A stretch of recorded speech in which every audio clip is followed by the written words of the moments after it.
Today we're looking up, way up, at one of the most famous pieces of art in the entire world, the ceiling of the Sistine Chapel. It's an absolute masterpiece by Michelangelo, who was, a total superstar artist of his time. But the story of how it got made is just as incredible as the art itself. So let's get right into it.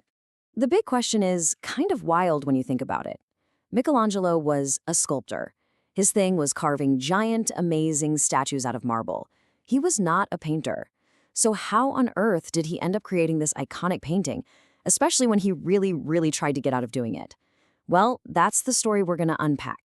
To figure this out, we need to go back in time. We're talking Rome, in the early 1500s.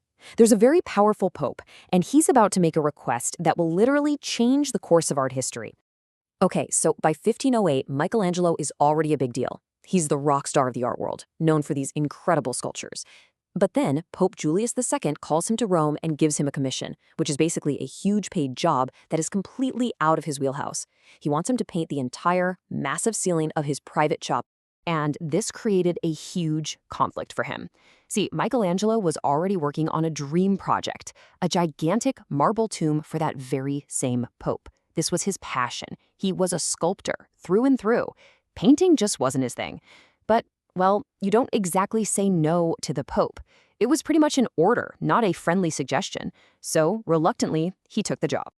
So he said yes, and almost immediately he was hit with these enormous challenges. And we're not just talking about artistic challenges. We're talking about physics, engineering, and just pure human endurance. First off, just think about the scale.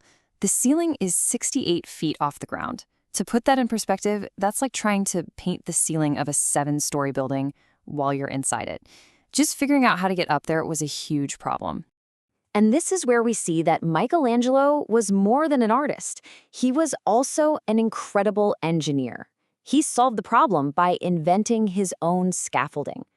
Instead of building a clunky tower from the floor up, he designed a special platform that was suspended from holes he drilled in the walls, right below the ceiling.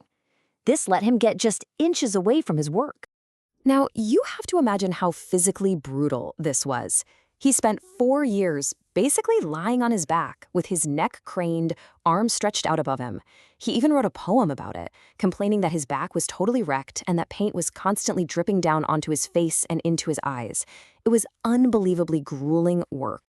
And as if all that physical misery wasn't enough, the actual painting technique he had to use was one of the most difficult and unforgiving methods in all of art. He was painting in fresco. So what exactly is fresco? The word is Italian for fresh. It means you're applying your paint pigments directly onto a layer of wet plaster.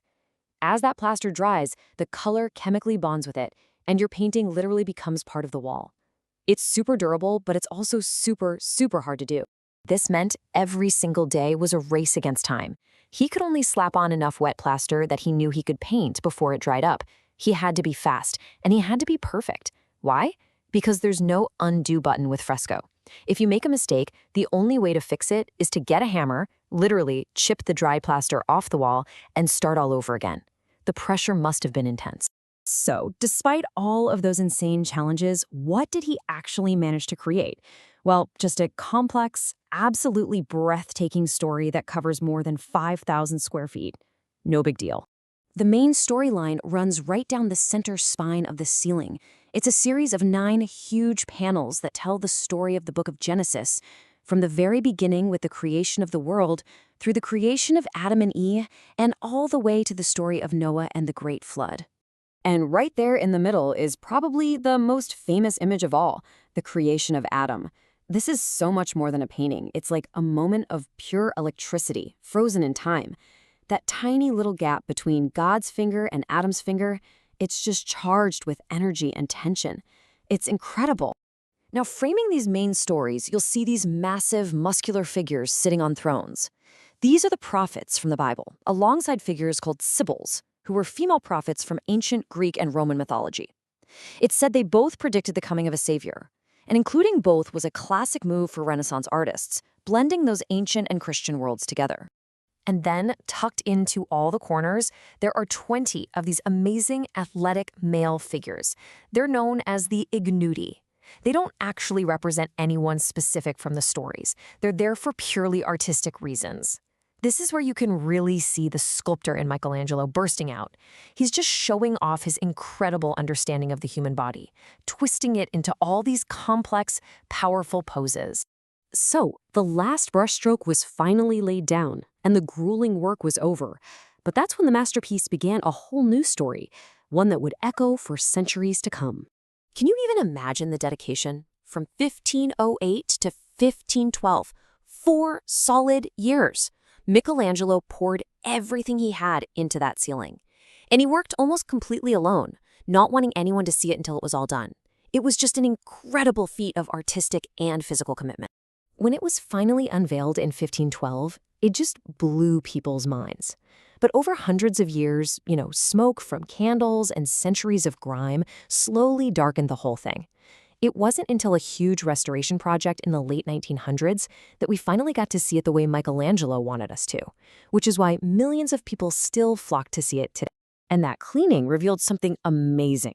For hundreds of years, everyone thought the ceiling was dark and moody. But after they cleaned off all that grime, whoa, the truth was the complete opposite. Michelangelo's original colors were incredibly bright and vibrant. Pinks, greens, yellows, they just exploded off the ceiling. It totally changed how we see him as a painter. So why does it all matter so much now? Well, this one work of art was a complete game changer. It redefined how artists looked at the human body. It influenced countless painters for the next 500 years. And it's not just a museum piece. It's still a living, breathing space.